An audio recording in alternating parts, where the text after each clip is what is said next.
அன்பானவர்களுக்கு அன்பு வணக்கங்கள். அடுத்தது நம்ம சேனலில் ஒரு கமெண்ட் கேட்டிருக்கிறாங்க 10 ஹவர்ஸ் முன்னாடி. பாஸ்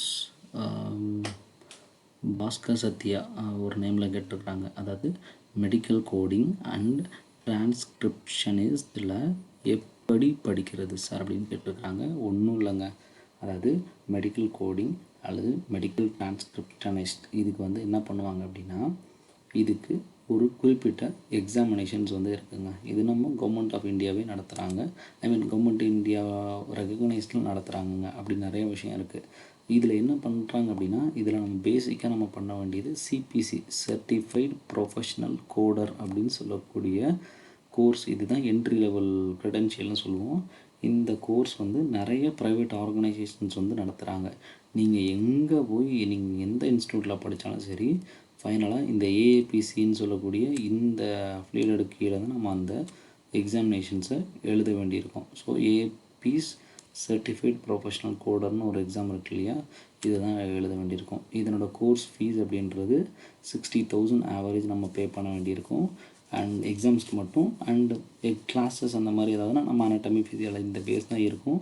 கூடவே இந்த கோடிங் ரிலேட்டடான விஷயத்தை படிக்கணும் அப்படின்றதுக்காக ஒரு 40,000 பே பண்ண வேண்டியிருக்கும். இன்றைக்கி டேட்டில் ஆவரேஜ் ஒரு 1 lakh to 1.2 lakhஸில் நம்ம இந்த கோர்ஸை படித்து முடிச்சிடலாம். It's and kind of 3 to 6 month தான் இந்த கோர்ஸ் இருக்கும்.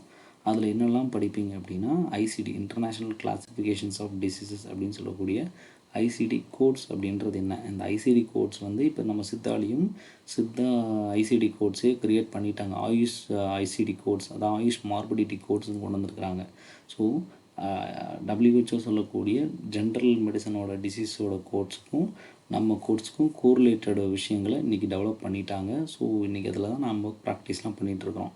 ஸோ இதெல்லாம் நல்லா டெவலப் ஆனால் தான் இன்சூரன்ஸ் பேஸ்டான கிளைம்ஸுக்கு உங்களுக்கு ஈஸியாக இந்த மாதிரி கோட்ஸ் போட்டு தான் இன்சூரன்ஸை கிளைம் பண்ணி உங்களுக்கு கொடுக்குற மாதிரி இருக்கும்.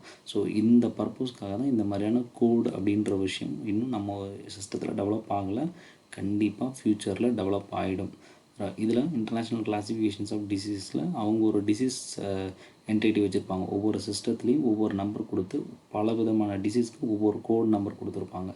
அந்த கோட்ஸை முதல்ல லேர்ன் பண்ண வேண்டியிருக்கும்.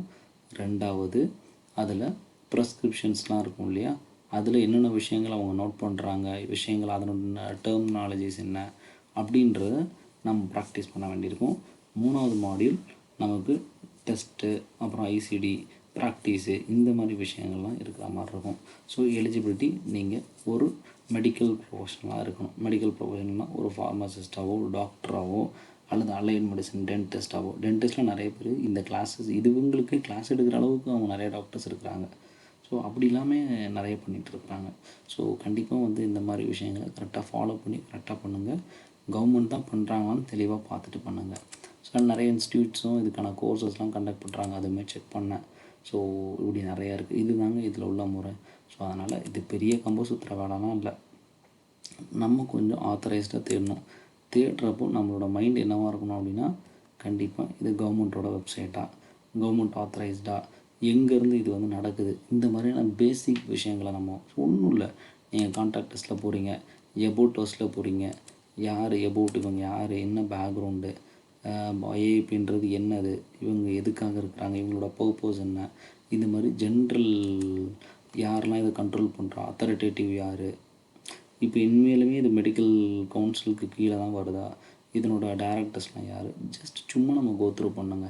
இந்த மாதிரிலாம் பண்ணாலே நம்ம எந்த விதத்துலேயும் தேவையில்லாமல் போய் மாட்ட மாட்டோம். எளிதில் நல்ல ஒரு இதை நம்ம ஈஸியாக அப்ளை பண்ணி எடுக்கிறதுக்கான வாய்ப்பு ஈஸியாக இருக்கும் அப்படின்றத மறந்துட வேண்டாம். Thank you very much. வேறு ஏதாவது சந்தேகம் இருந்தால் கட்டாயம் கமெண்ட்டில் ஷேர் பண்ணுங்கள்.